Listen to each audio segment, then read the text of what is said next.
Good morning. Welcome to our November breakfast.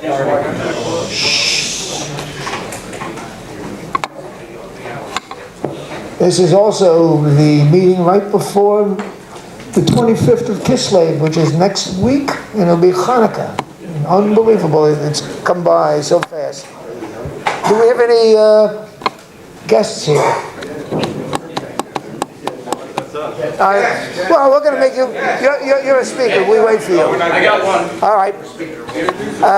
Why don't you get up and just give us about a 1-minute talk about who you are, where you're from, and what you do, and Originally from Argentina, my name is Guillermo Elcos, I'm a retired urologist. I lived in Cherry Hill until very recently. Now I'm visiting, and he's graciously allowed me to stay in his home for a few days. very good.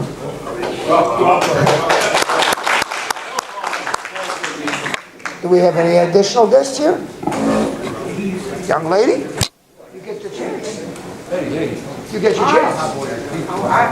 I'm Naomi Rosen, or Nikki Rosen. Gentlemen, shh. I'm here with Fred Behrend, who is the speaker.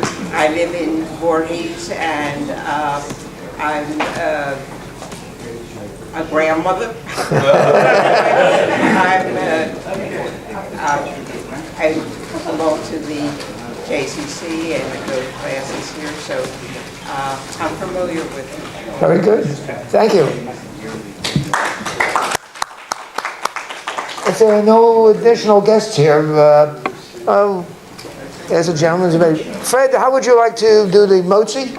So we can essen fresh?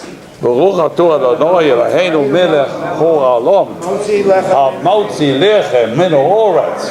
Amen. Before everybody attacks Before I call up Dick Knopf, our stranger who hasn't been around for a while because of his foot and his clumsiness, I want to just give you an update on some good and bad status.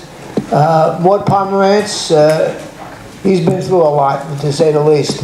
And he had come home, I guess about 3-4 weeks ago, and he had a knee replacement after they took out his old knee replacement.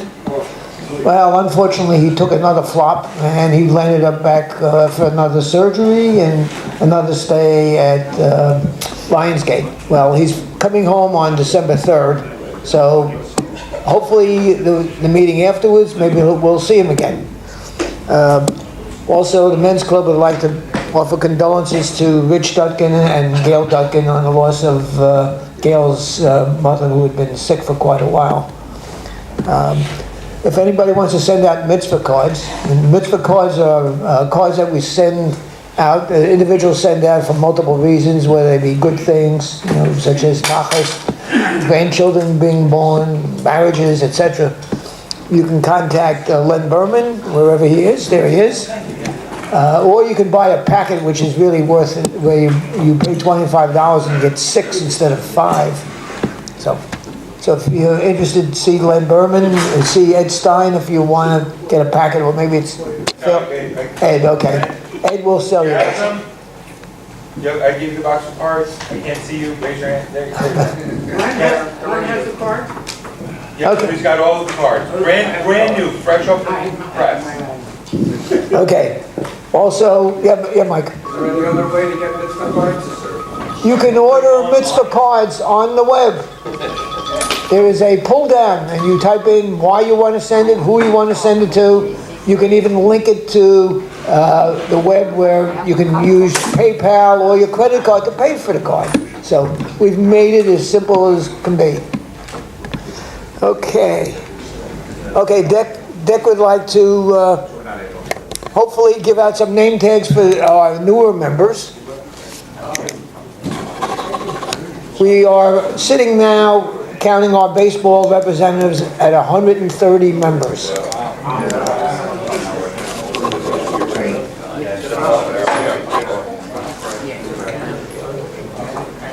Hurry up, Dick.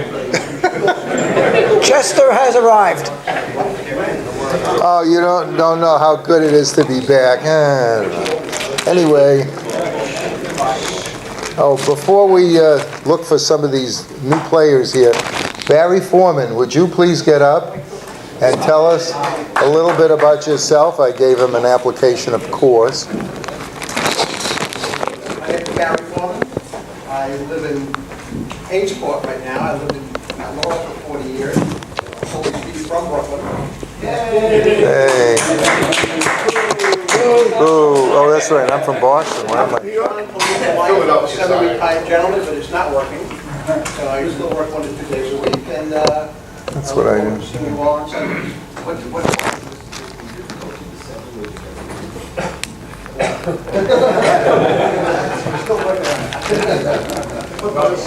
Okay. Thank you, Barry, and we'll be expecting your check shortly. I don't know if he heard that, but anyway. Okay, I don't know if any of these people are here, but we'll take a look. Don O'Brien is not. The infamous Don O'Brien, are you here? The mysterious member we have. Stan. If you're not here, don't come up. Don't come up. Stan Rabinowitz, I tried to wake him this morning. He's not moving. I don't know why. There's 2 for Don O'Brien. Bob Berger, I don't think is here. Bob, are you here? Are you here, Bob? Nope. And Daniel Cooperson. Dan, He's here. where are you, Dan? Right there. Oh, Why don't you come out and officially come get on your- up. Come on up.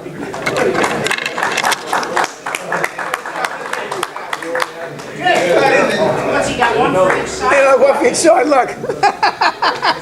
We, what's his name? Our fearless leader who does our name tag, Jerry Endor. He's now doing 2. There's some opposition to that, but I got to tell you, at the rate of we're losing stuff, it's a good idea. Come on, Jake. All right. Come on up. Tell us a little bit about yourself. Now that you have a name tag. Thanks for the name tag. I'm Dan Cooperson. I grew up in East Camden. Does anybody know where that is? East of West Camden. Barry Abrams and I used to play baseball in the streets of East Camden. Oh, cool.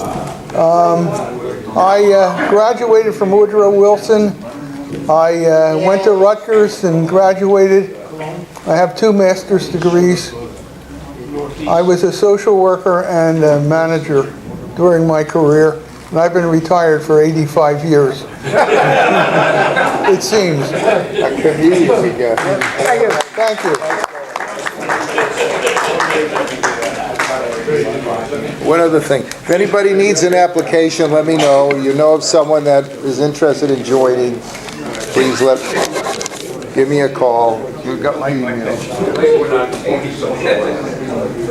Okay, I'd like to thank the individuals who've brought in books. I'd like to thank the individuals who've brought in books, food, and toiletries, which we give out or give to the respective organizations on a monthly basis. Please feel free at any one of our meetings to just put it over there in the corner, and it'll find its way to the proper place. I'd like to bring up Alan Finkelstein, wherever you are. There you are. Hi guys, as some of you know, I just got back from Israel about 3 weeks ago. I was a participant in the bike ride called the Friends of Arve. This is a picture from a brochure. This is the Maktesh, which is right by Mitzvah Ramon. It was the one of the days that we did our ride, and we raised. Well, I personally raised $4,000 for the organizations. Here's a collage of photos that were taken of me during the ride. You may have noticed one of them. I'm wearing the South Jersey Men's Club cap. I made a promise. I told the guys when they said that the club was going to make a donation to the 2 organizations that I would repay them in kind by doing something. Now this is the 3rd time that I've done this ride. I also rode in 2010 and in 2015, and I loved it so much. It was a great connection to the state of Israel, get a chance to view the country, the parts where most people never go because it was mostly desert. And I even given thought as to coming back in 2021. Now, you're asking, well, why would he go ride in the desert where it's hot and it's windy and it's very hilly? Well, if I may quote the wise old Jewish sage Mike Perloff, a man's got to do what a man's got to do. Anyways, I'll read very quickly. The two organizations, the Arve Institute of Environmental Studies, which is located in the Arve Valley, Kibbutz Keturah in southern Israel, and the other is Hazon. Arve Institute advances cross-border environmental cooperation in the face of political conflict through academic programs that bring together Israelis, Palestinians, Jordanians, and international students, and research programs in water, energy, sustainable agriculture, conservation, and international development. Hazon works to create a healthier and more sustainable Jewish community and healthier and more sustainable world for all.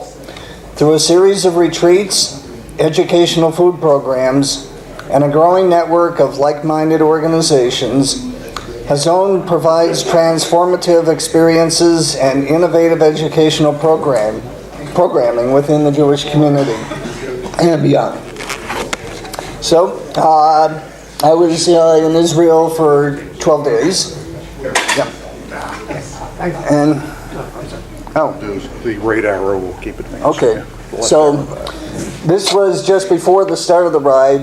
We took a tour. One of the ride leaders is also a professional tour guide, took us to the hotel in Jerusalem.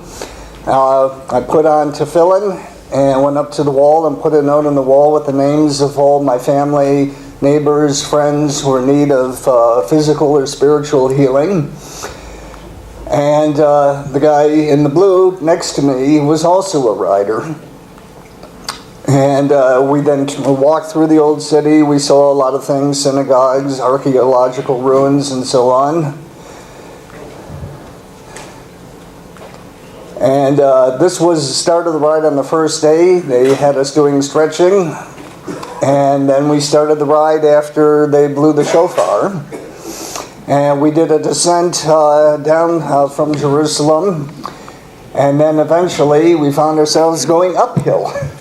Because Israel is very hilly. Periodically we had to have rest stops to rehydrate because it was hot. It was over 90 degrees the first day of the ride. Our destination the first day was Ashkelon, which was on the Mediterranean. The second day we left Ashkelon and we headed down into the desert. And we had, as you see the guy in the blue, he was the one who was directing us where we had to make turns.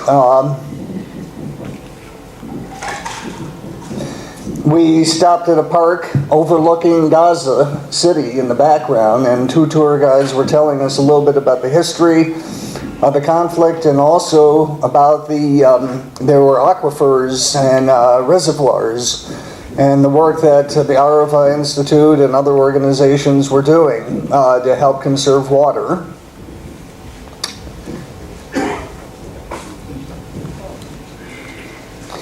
The third day we were not allowed to ride.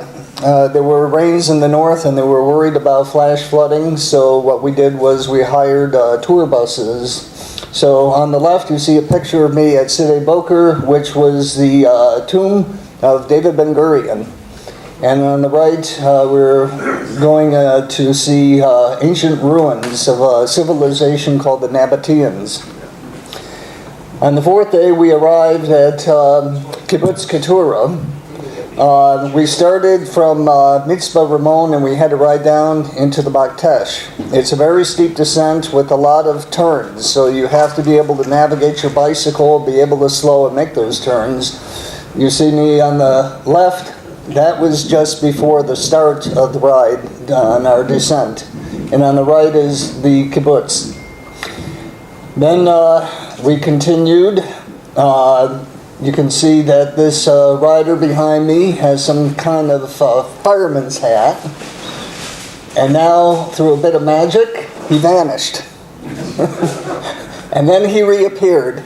I don't know how the photographer did that. Yeah, Photoshop. And on the last day, we had one very steep climb just before our final descent. Take a look at the magnificent view in the background of all the mountains. And this was when I arrived in Eilat. They were handing out medals to all the riders. And then we did the ceremonial lifting of the bicycle, because Jews are the people of the bike. And this group of people, we were all from the Philadelphia area. I think the fourth from the right in the back, his name is Rob Spivak. He lives here in Voorhees. Rob and I were part of a two-man team called Team Cats JCC. And that concludes my presentation.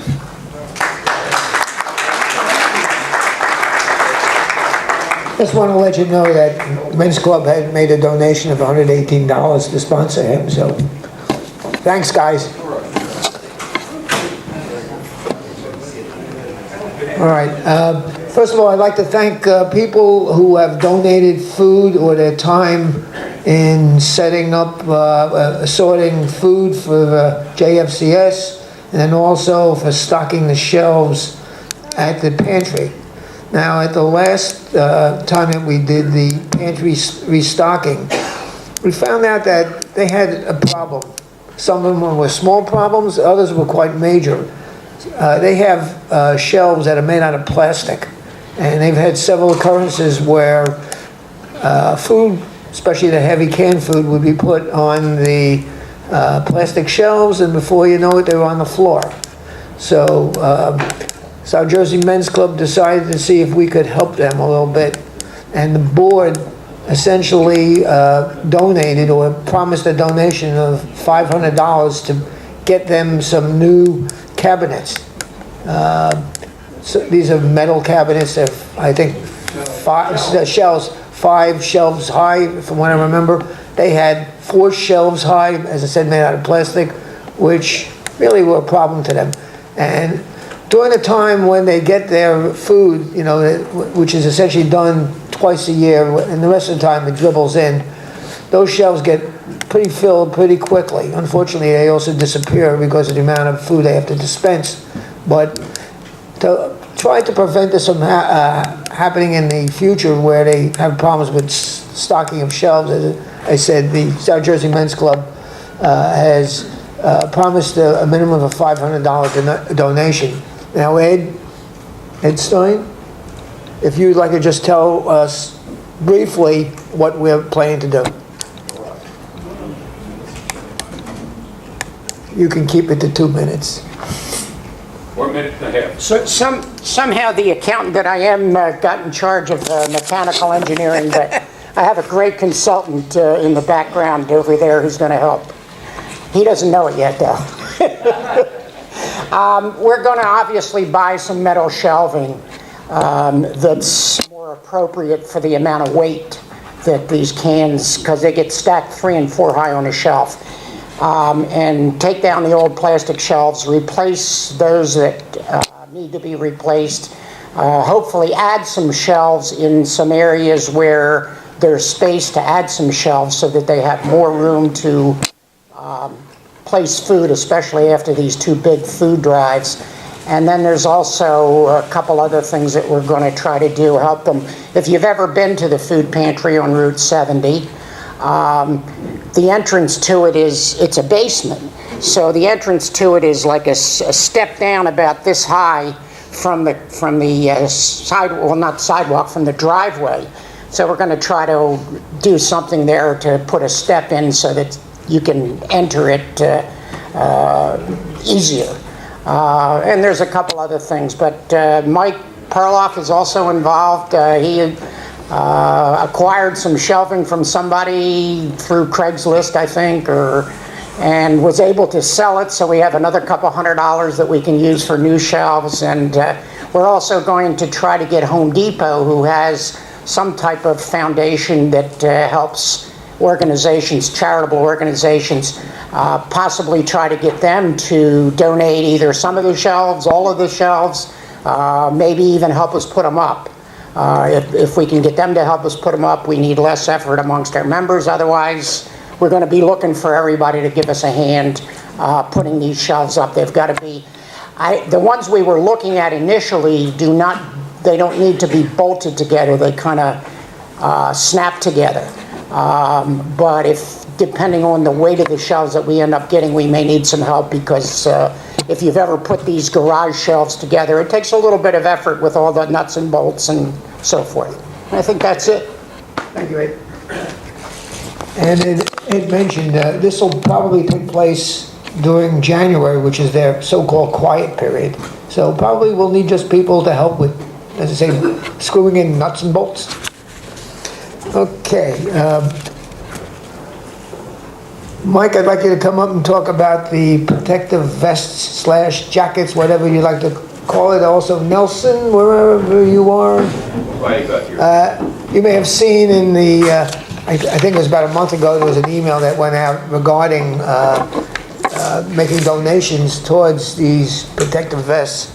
I'm just going to read one paragraph that was sent by Sorrell, which is where, I guess they were the intermediary. And it says, at this time we are concentrating on donating funds to the purchase of bulletproof vests and other special equipment for combat soldiers who are put in the most tenuous and dangerous situations. Many people ask why the IDF doesn't supply the soldiers with all this equipment. The answer is that yes, they do. However, it is not always the most up-to-date equipment. For example, there are many officers and their soldiers who are waiting to be given the newest combat vests. Ones that are lighter, do not chafe the body, do not make it difficult to carry a rifle comfortably, so they can use it properly and quickly, and make it easy to reach into the various pockets to get their extra equipment. So I'm just going to turn it over to these two gentlemen for 5 minutes and let them give their spiel. You have no idea how well these were received by the combat troops that we saw these things being handed to. It wasn't just the vests, there was also special lightweight helmets, pressure-sensitive lights that go onto the rifles, something as simple as heavy-duty winter socks for boots that go up to the knee and stay up. They were absolutely, incredibly emotional about what we were able to do for them. And what did we do for them? Because of what we started, over $5,000 was donated, including one person who asked me not to say his name, who gave for 10 vests, $3,500. And everything went through the Sorrell Foundation, which is a 501c3 foundation, and most people received their tax letters already, but I'd like to call two people up, Lynn Berman and Bert Schaefer. Would you come up, please, and I'll give you your tax letters in front of everyone.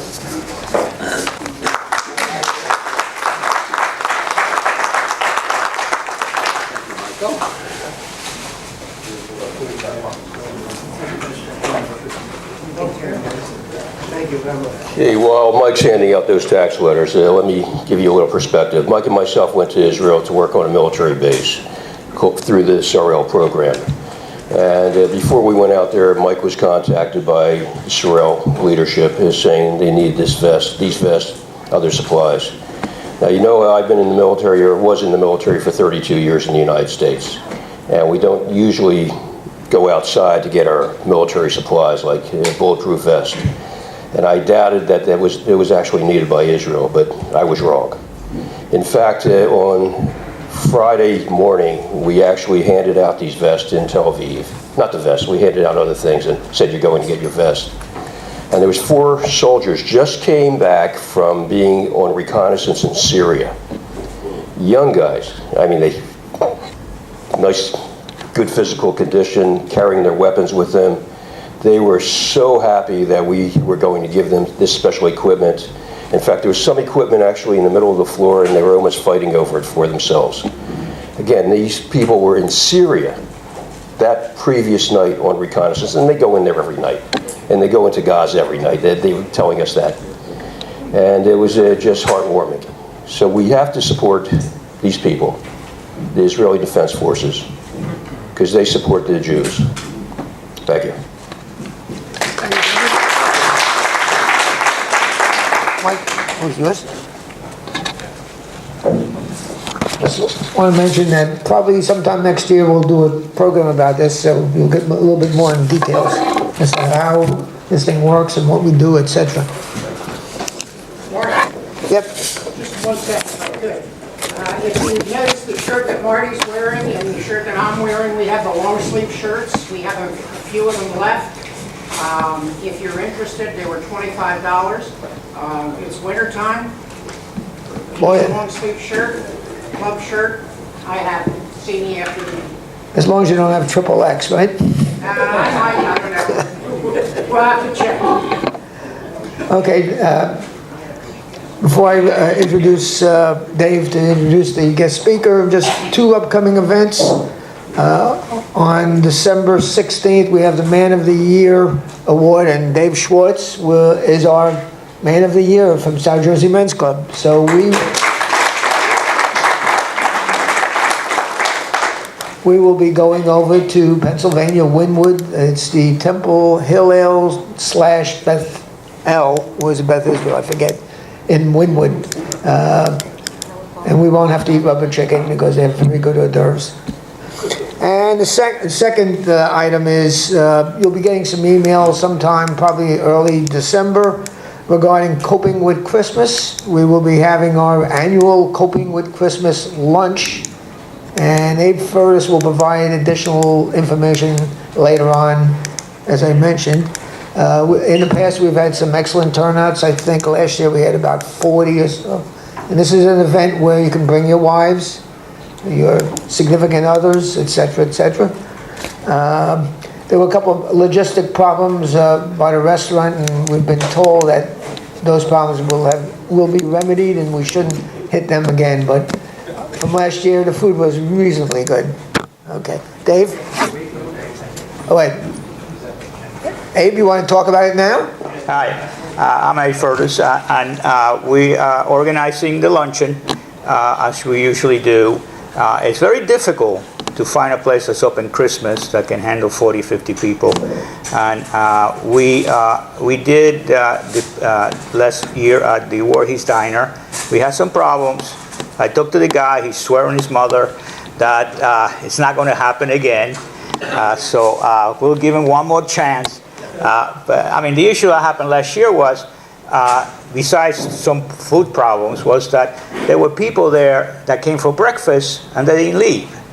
And he claims he couldn't set it. But I mean, I think he could do something for it. Anyway, so it's going to be Christmas Day, Tuesday the 25th at 12 o'clock at the Voorhees Diner. It's going to be separate checks, so no, I'm not collecting anything, and hopefully we'll have a good time. Okay, thanks. And now, as promised, Dave Schwartz. Yay! Thank you.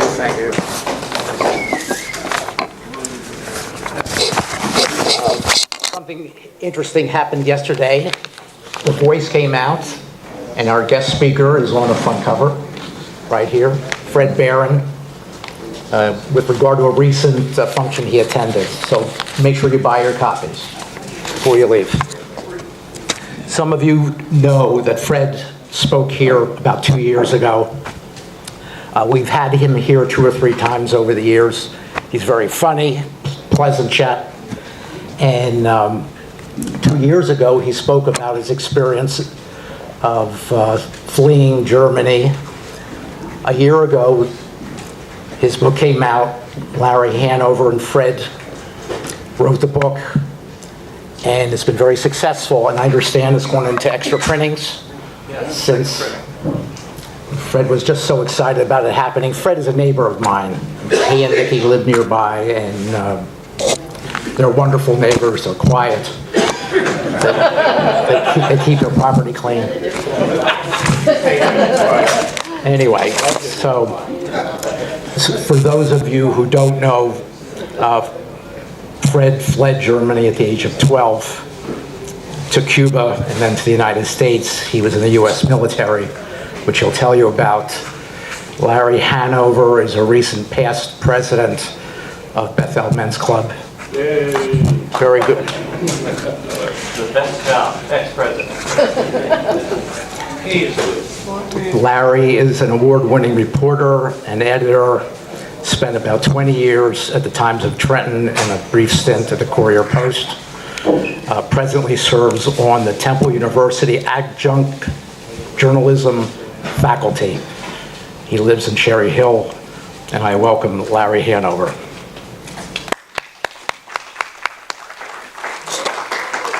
I'm just impressed you can get this many people out on a Thanksgiving weekend. Good job to all of you.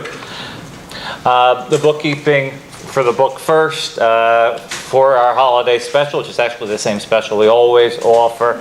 It's $30 on the cover, but we are able to sell for $25. We do have a box of books if you would like to purchase. And Fred and we'll even sign it. I might sign it too if you're that excited about it.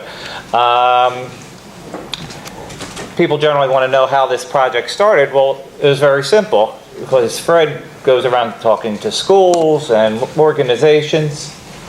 And at one point, my son had just gotten bar mitzvah. He was at the Hebrew High School at Bethel.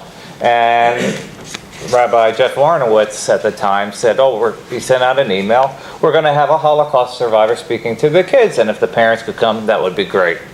So I was available that night. I went over, and all of a sudden, I'm hearing his story about Kristallnacht, and then he's talking about being in Cuba. Well, he had me right at Cuba. I didn't know there was ever a Jew that set foot in Cuba. I thought there had to be a book in this. And yada, yada, yada. 7 years later, the book came out. But the funny isn't the word. The strange thing is, we actually wrote this in an article after the Pittsburgh shooting that appeared. We had an opinion piece in the Philadelphia Inquirer. And we thought this was just going to be a book that was interesting to people who had interest in Jewish studies and history. But we didn't have any kind of sense that it would really resonate for today's audience. And we were completely wrong. Just weeks after the book came out in July 2017, you had the Charlottesville incident where you had real live neo-Nazis. And all of a sudden it's like, oh boy, we're back to some of this again. And I'll show you a picture later, perhaps when he's talking. I don't want to run away from the podium. After that, I talk about Nazis, at the front door. We literally found a picture. It might have even made the cover of the book if we had seen it at that point. It was a picture of Nazis at the front of his store that we didn't know existed. It appeared in a historical publication in his hometown of Ludenscheid, and I'll make sure to point that out to you shortly. So then that happened. And then finally, as I just alluded to, you had the shooting in Pittsburgh, which Fred can tell you more about that, but that really, for lack of a better word, I guess it was his version of PTSD. It really brought back some terrible memories of Kristallnacht for understandable reasons, because every one of us all of a sudden felt a little unsafe as we would walk into shul from that point on. So I could keep going, but people always tell me there's only one handsome person in the duo of us, and I am not that person. So we'll invite the handsome Holocaust survivor up here. Without further ado, Fred Behrend. My name is Fred Behrend. I've spoken to you before. And when I was first invited a couple of weeks ago to speak to you again, I had it all planned as to what I was going to tell you. However, the things that happened about 2 weeks ago changed my plans entirely. And I must confess to have been in a state of shock upon hearing about the events in Pittsburgh. Having escaped from the Holocaust and certain death, what can I tell you? When I heard what was going on, I saw that, what can I tell you? basically I was afraid that history was repeating itself. And all of a sudden, I felt fear again. The last time that I was afraid was on November the 9th, 1938, when I saw the things that were happening to us in Germany, of course. And now all of a sudden, 2 weeks ago, I was afraid again. I just hope that history will not repeat itself. And I'm really afraid, because this Mr. Hitler started the same way as what I saw here this time. I hope I'm wrong. I pray to God that I'm wrong. And I don't want to alarm anybody. However, the fact is that we have to face there's an awful lot of anti-Semitism today. All right. Having said my piece, you've heard me before. There's so much to cover and so little time for me actually to talk about it. So I will only touch briefly on a couple of things. As you've heard Larry say, and you've read it in the newspapers, in Germany we were not allowed to go to public school anymore. So Jews had to go to schools that were run by Jewish teachers. And my father found a place for me, a family that took me in the city of Cologne. And I went to a school, a Jewish school, which is not a Hebrew school, it's not a yeshiva, it was just a school run by Jewish teachers. And I don't have to tell you much about Kristallnacht, you've heard it over and over again, about the Jews being marched through the streets, beaten and kicked and abused, stores, Jewish stores plundered, schools burning down. I have to say this about schools burning down. The two kids that I was with, the family that took me in, and we walked to school every day, of course, and we passed the burning synagogues, and we got finally to the school that I was in, and I talk a lot in schools here, at least once, very often, twice a week. And the part that when I talk about the school burning down, and all the kids are looking at me, and I stop for a minute and I ask them, now listen, tell me, what do you think, how I felt when I saw my school in flames? Well, you can imagine, you see these inquisitive faces, and either they don't know what to say or they were afraid to say it. I said, listen, you don't have to tell me. I can tell you how I felt when I saw my school burned down. I thought it was the greatest thing that I ever saw in my life. I thought it was terrific. It was wonderful. Can you imagine seeing your school burning to the ground? No homework, no teachers, nothing to do except go home and play. Well, this is the truth. Of course, when we got home finally, and you probably heard the same story a couple of times over already, that by the kids that I went, the children of the parents, we arrived just in time, seeing them dragged down the stairs, thrown into buses, taken to the railroad station and deported to Poland, because a law had been passed that anybody of Polish descent is no longer permitted to live in Germany. So these people, these poor people, were now grabbed, shipped to Poland, and from what we gathered, about 20, 30 years later, upon their arrival, 2 days later, they were killed. They were shot or murdered. These children never saw their parents again. We were left at the apartment the two kids not knowing what to do, I called my mother, told her what was happening. She very calmly said, I'm going to send you our car. He will pick you up. And that was it. I never had no idea whatsoever what happened to these two kids now. They were all by themselves in an empty apartment. I say empty apartment because the stormtroopers not only dragged these two poor people down the steps, but they also, whatever furniture or property could be thrown out of the windows, that's what happened. In any event, these kids were left alone. About 35 years later or so,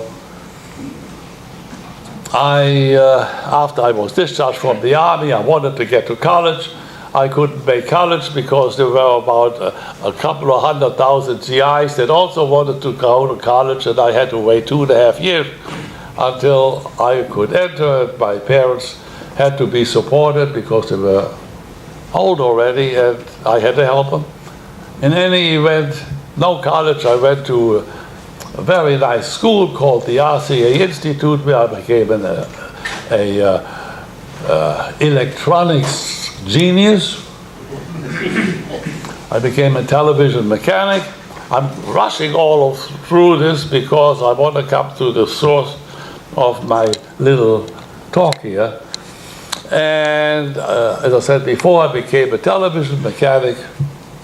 And I was considered an absolute marvel. I was a wizard. I could fix television sets. You have no idea how good I was. Of course, nobody knew that it was an easy thing in those days to repair a television set, because all you had to do, open up the back, and you saw things like light bulbs in there. They were called tubes. And if you saw one of those tubes wasn't lit, and all you had to do, actually, was take the damn tube out, go into your toolbox, put another tube in, and job was done. Of course, you know, you got $2.50 for a service call.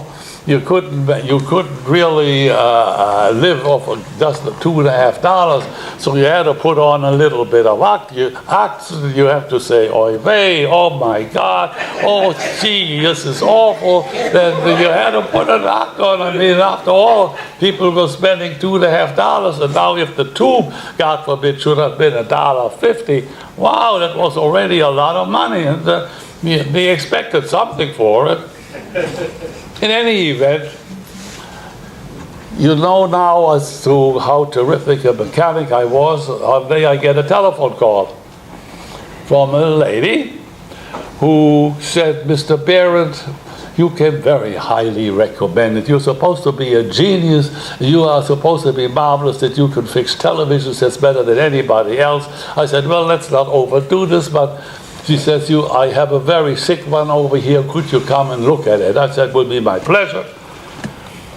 And we made a date, and I went over there and looked at her television set. And of course, what can I tell you? It was a very difficult operation. I had to unscrew the back to get it off, and then look inside and make sure where the tube was that wasn't lit, which I found, of course. I had to take a little bit of time for this, and repaired the set. So I handed her the bill, and she says to me, "Mr. Behrend, with your accent, I can tell that you come from Germany." Huh? I said to her, "Yeah, I came from Germany." She says, "Where do you come from?" I said, "You never heard of it." And she says, "Try me." I said, "I come from a city by the name of Lüdenscheid." She says to me, "You know, this may surprise you, but I know of a city by the name of Lüdenscheid." I said, "Well, how can you hear from a city which is so small?" She says, "You know, many years ago, at least 35 years ago, there was a father who brought his only child, his son, to my parents' house, and he came from Lüdenscheid." So I look at her and I say, "By any chance, is your first name Margot?" She says, yes, it is. I say to her, I'm that child.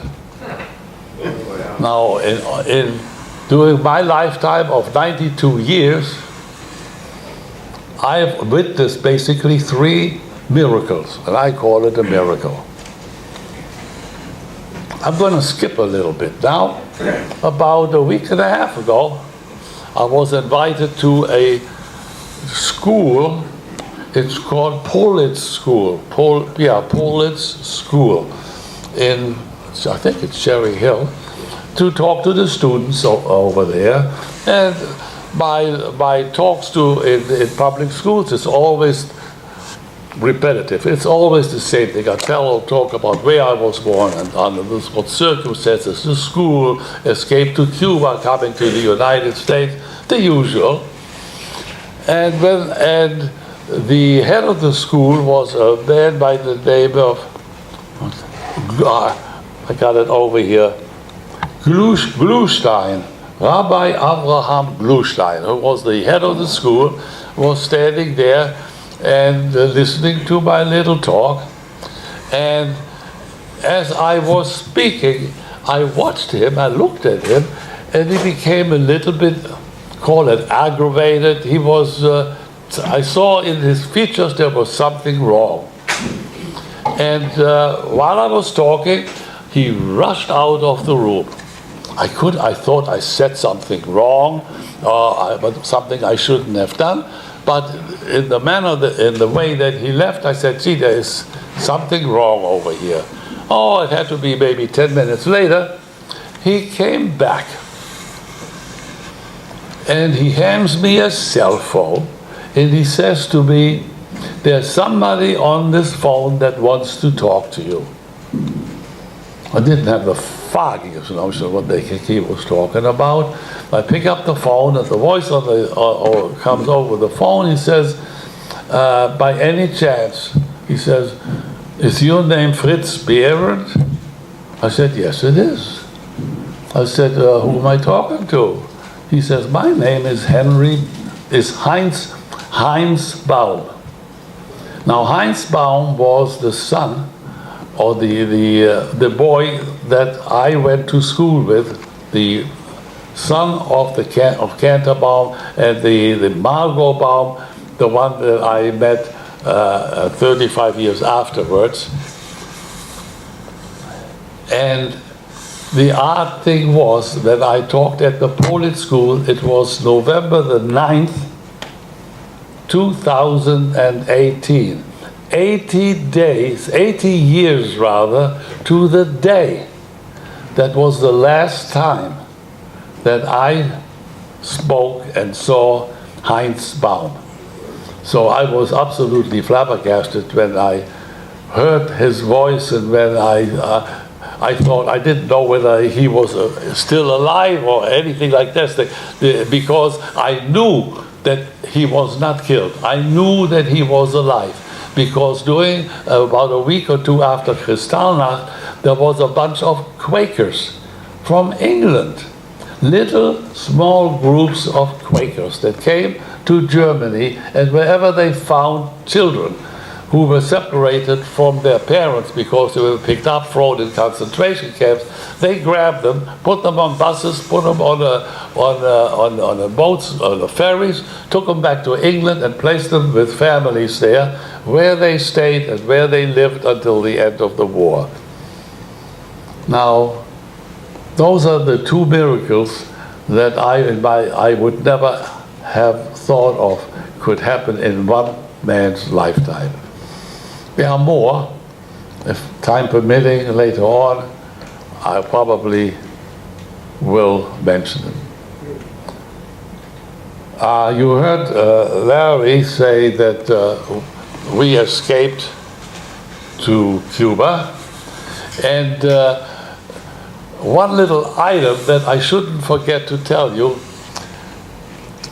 the German Jews were just as patriotic as American Jews are to America.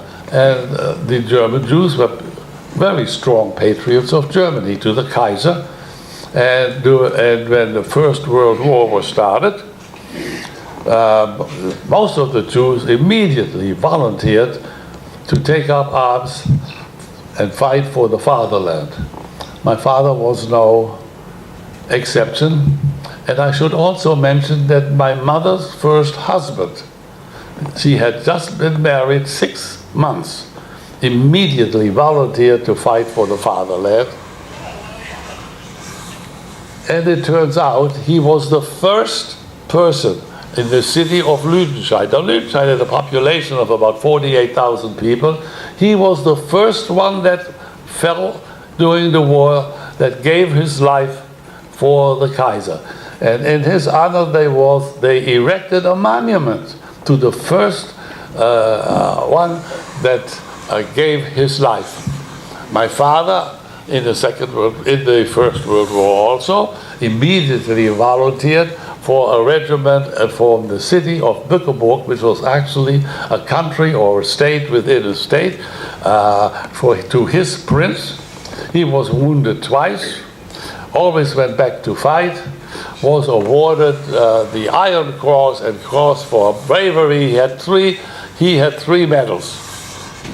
Now, the reason why I mention this, the only reason, is that on Kristallnacht, the Gestapo came to arrest him from our home. Eventually was thrown into a concentration camp by the name of Sachsenhausen, and he figured, what has he got to lose? He pinned his medals, which he won for bravery and for duty to the fatherland, and he put them on his coat. When he walked through the gates of Sachsenhausen, the guards looked at them, tore them from his jacket, and said, "You dirty Jew, where did you steal those?" I mention this only as to, in the past, and it's unfortunately or fortunately part of the history of my family, where in the mid-1700s, a delegation of the Behrends, my family goes back to 1500, and I have this in writing, and it's a long story, but this particular time, there must have been some sort of confrontation, and one of my forefathers got permission from the rabbi to travel on Shabbat to the city where the rulers were, to bribe the monarch or whoever it was for the Jews not to have served in the army. And in the diary that I have, it is very plainly in large letters stated, this is not to say that we Jews are cowards. But under the way that we are living here, this is still all in Germany, we felt that we owed no allegiance, or we did not have to serve in an army for a country that would not even allow us to become citizens of the place in where we live. So it is not because of cowardice, but we felt we didn't owe them that kind of, what do you call it? Yeah. Okay. Now we are we escaped to Cuba. From Cuba we came to the United States. In the United States I became bar mitzvahed in Cuba. Came to the United States. I was 13 years old, went to public school, was promptly left back twice. Didn't speak any English. Then after I learned a little bit more, I jumped again, and I got passed into the right grade. Finally made it to high school.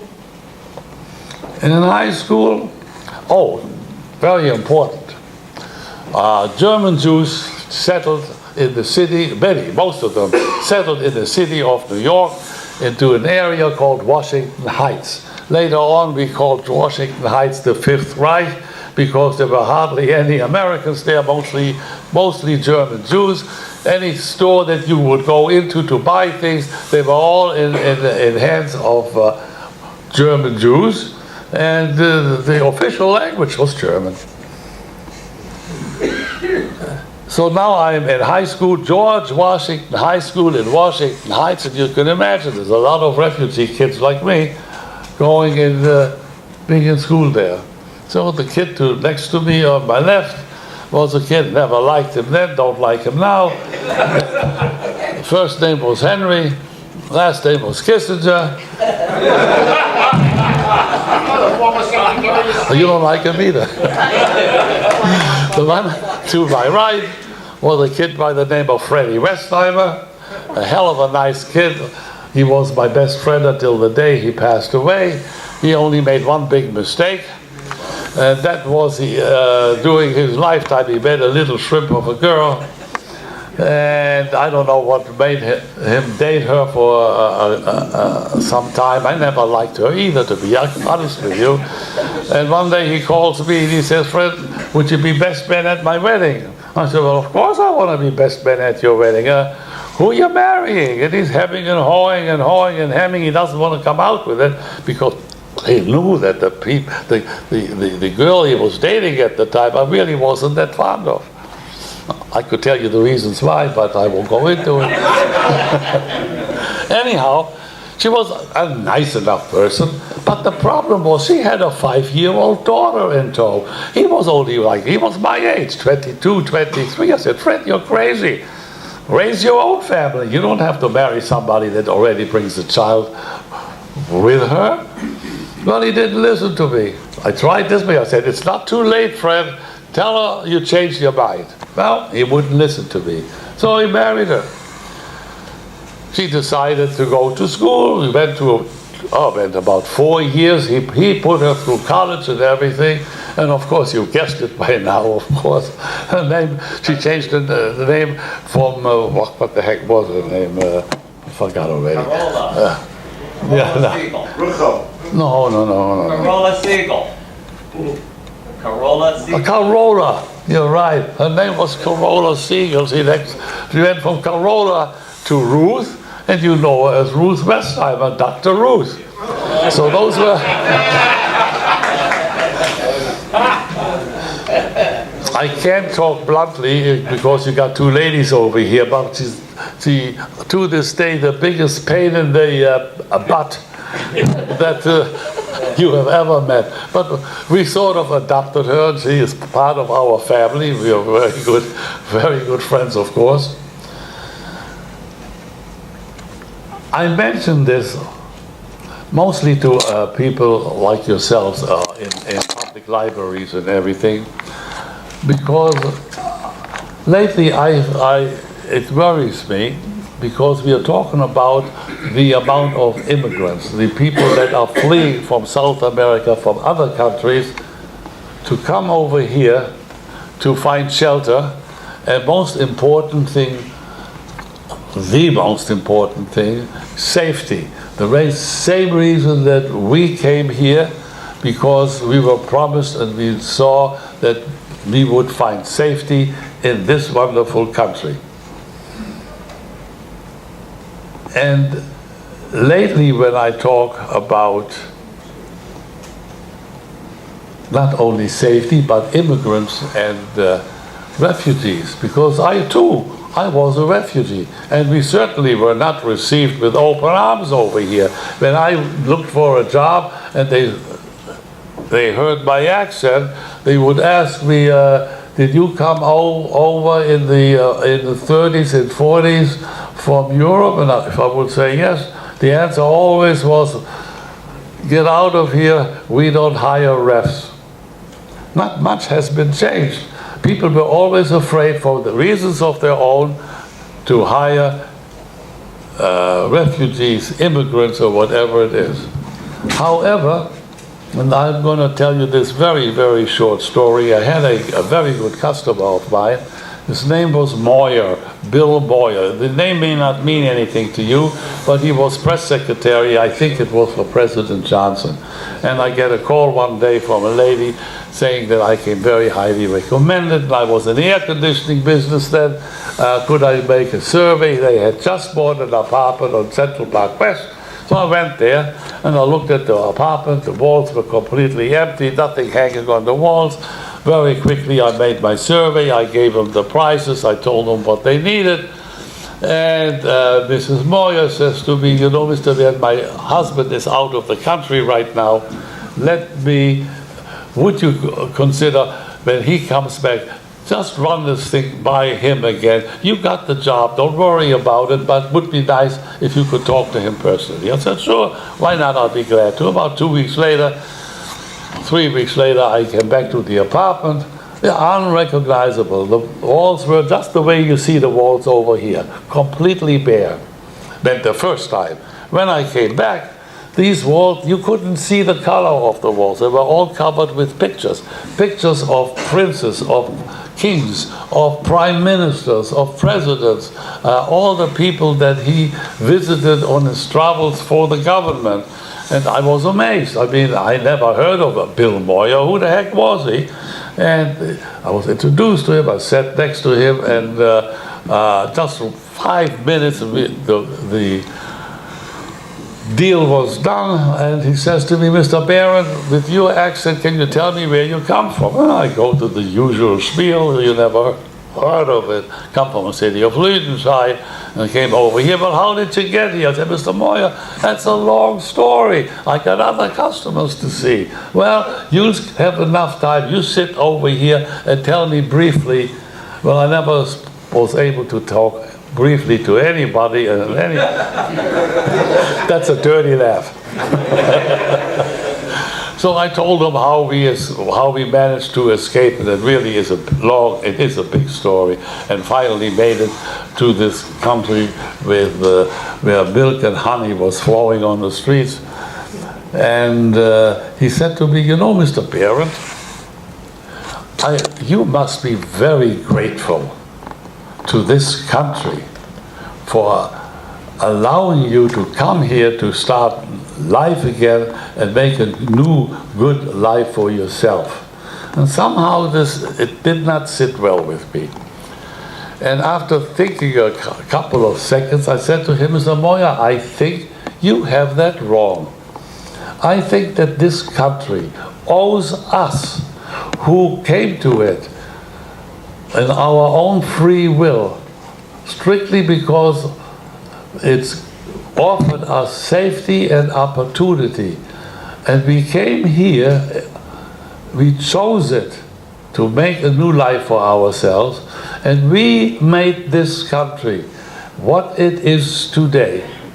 If it wouldn't be for those immigrants that chose this country to start life over again, this country would not be where it is today. It wouldn't have had an Einstein, it would not have an Oppenheimer, it wouldn't have the many artists and writers and lawyers and scientists that made this country grow. So he says to me, you know, Mr. Behrend, you got a very good point there. And he, at the time, I believed he had a radio program, Bill Moyer's Journal, I think it was called.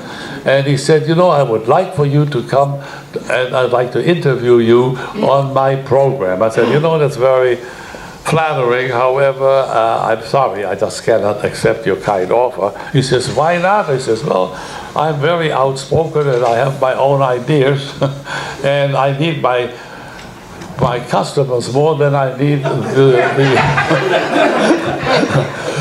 So, however, I said, if by the time when I retire, this offer would still be good, I will be very happy to have you interview me. Well, I'm retired, I'm still waiting to be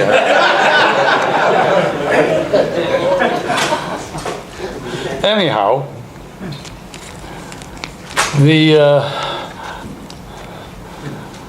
there's so many things. about a week or two ago, I read in the newspaper an article where somebody complained about the immigrants, the refugees that are coming over now. And I had the feeling that you can't believe everything the papers write, but the feeling that I always got that there was a lot of opposition or hesitation of allowing them in. And I said to myself, you know, I saw what was happening to me, and I was only 12 years old. I honestly did not understand what was happening. It was only later on that my father and my mother explained to me the circumstances under which we had to live. But here I saw these people coming for the same reason, for safety, for finding a place that they could have their children grow up to be something. And I speak up about it. And I tell them that I too was an immigrant. And I too didn't become a millionaire, but I made a very good life for myself and for my children. And you have nothing to worry about. These people are not thieves or crooks or criminals. These people are the same as I was, homeless. And it would be nice, it should be our duty to allow them to come in here. Well, of course, this is not everybody feels that way, but I, as an immigrant, I certainly did feel that way. And what can I tell you? I've not changed my mind. I have another story to tell, which I call my third and last miracle. Most of my family died during the Holocaust. Very few came to the United States. There was a cousin of mine that made it, though. Joined the army, was put into the mountain brigade of the U.S. Army and served in the Italian Alps as in the mountain corps. One day, my parents got a telegram from the Red Cross which says, Martha found alive in Bergen-Belsen. Now, we had no idea where Hammy Arons was living, where serving. We asked the Red Cross to find them. And the Red Cross found him, and with this information, he went to his captain and gave him the letter that the Red Cross sent him, that his mother was alive and found in the concentration camp of Bergen-Belsen. Now this captain says to him, Hermann, I'm now going to give you a direct order. What was the order? I'm going to give you a jeep. I'm going to fill it with food and I'm going to fill it with warm clothing. You go to Bergen-Belsen and don't you come back until you found your mother. So off he went with the jeep and spent 3 days in Bergen-Belsen and never found his mother. After the third day, he decides it's useless. Bergen-Belsen is a big camp, and he couldn't find it. And he's on his way back out of the camp, and he's by the entrance gate, and there's an old man walking across the gate, and he stops the jeep, and he says, what the heck have I got to lose? Let me ask this guy. And he describes what he thinks his mother looks like being in the concentration camp. And the man is thinking and thinking, he says to him, you know, there is a woman who is sitting in front of a large pile of potatoes and peeling them for the people in her area in the camp. The way you describe it, there is a good chance, maybe, just maybe, that is her. So he turns the car around, goes to the area that the old man described, and sure enough, there he sees an old lady sitting in front of a pile, the way my cousin explained it, about this high of potatoes, peeling potatoes. And as he gets closer, he calls out to her and she says, "Mama, Mama." And apparently she doesn't hear him. He gets closer and he calls her again. He says, "Mama, Mama." And apparently she heard him and she turns around. And there she sees a soldier walking towards her. And she became frightened because a soldier only meant one thing. It meant big trouble. And as Hammy starts walking even closer to his mother, she says, "Mama, Mama, it's Hammy, your son." And she looks at him, and she looks at him, and she recognizes him. Well, to make a long story short, they run towards each other, they both hug and kiss each other, they cry, and Hermann says to her, "Mama, from this day on, you have no more worries. I shall take care of you." He gave her all the things that were left in the Jeep, goes back to his captain, and the captain wants to know, "Did you find your mother?" "Yes, and the last day," he tells her the story as to how he found her. So the captain now says, "Hermann, I'm going to give you another direct order.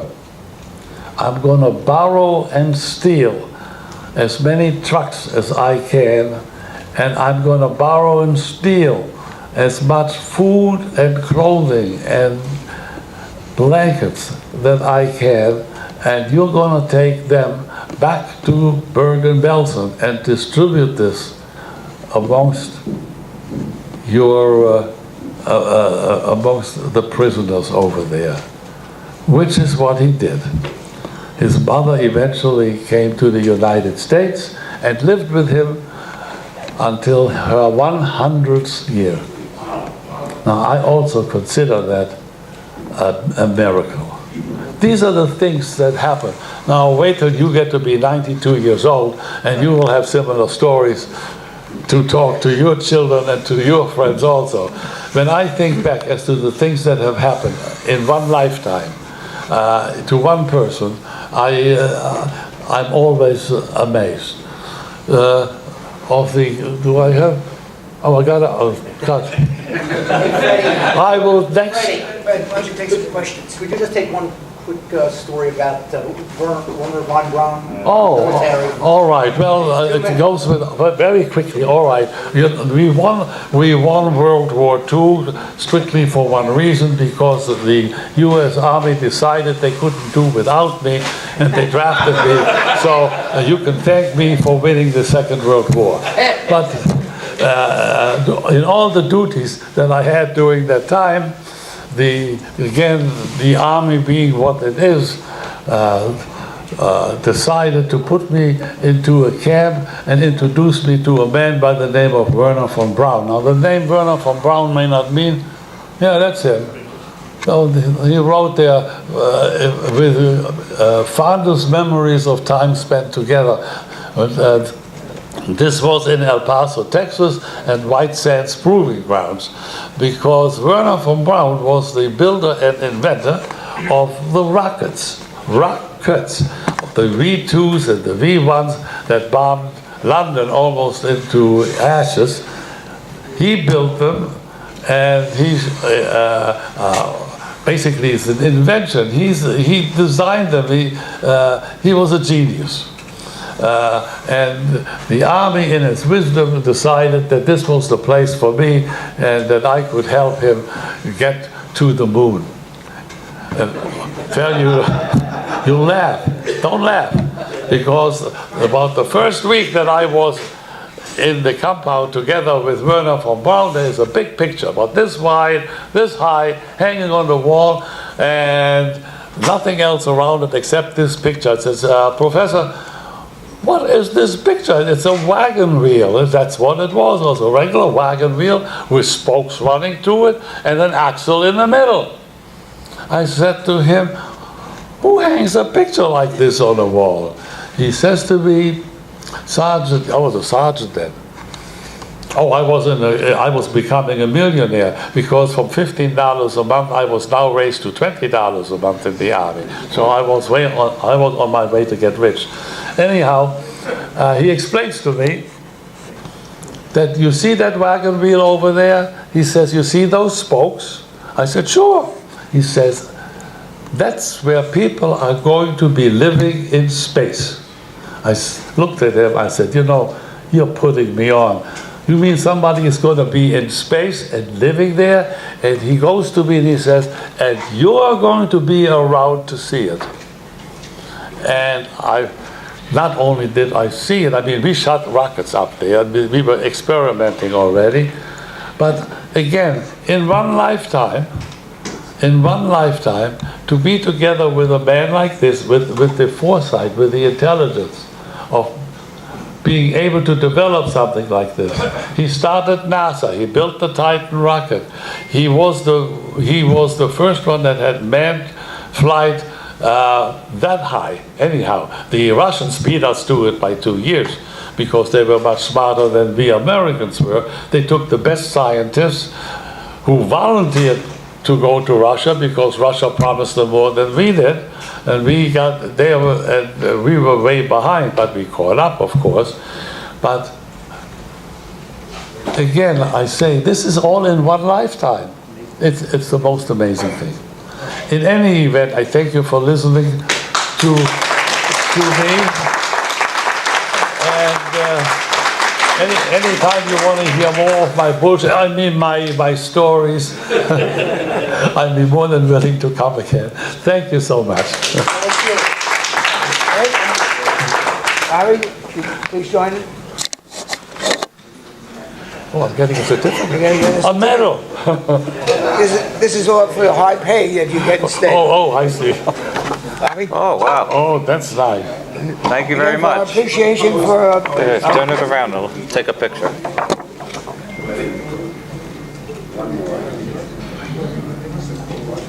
Now you have one more job.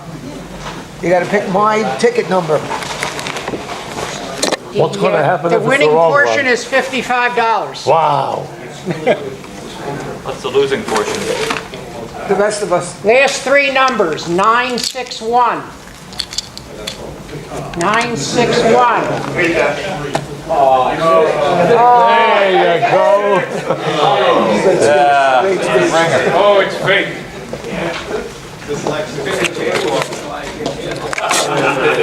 Well, gentlemen, thank you very much.